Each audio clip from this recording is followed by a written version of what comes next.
வணக்கம்.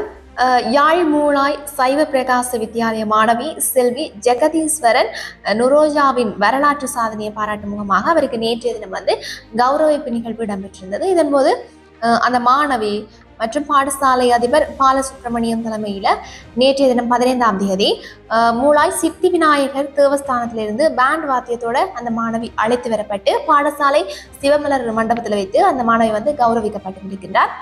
இந்த நிகழ்வில் கல்வி திணைக்களத்தின் சங்கீத ஆசிரியர், ஆலோசகர், கிராம உத்தியோகத்தர், பாடசாலை அபிவிருத்தி சங்கத்தினர், பழைய மாணவர்கள் மற்றும் மலரும் மூளாய் அபிவிருத்தி மையத்தினர் மற்றது பாடசாலை முன்னாள் அதிபர், பொது அமைப்பின் பிரதிநிதிகள், நலன் விரும்பிகள், பெற்றோர்கள் என்று சொல்லி பலர் அந்த நிகழ்வில் கலந்து கொண்டிருந்தமை இங்கு சுட்டிக்காட்டத்தக்க ஒரு விடயமாகவே இருக்கின்றது.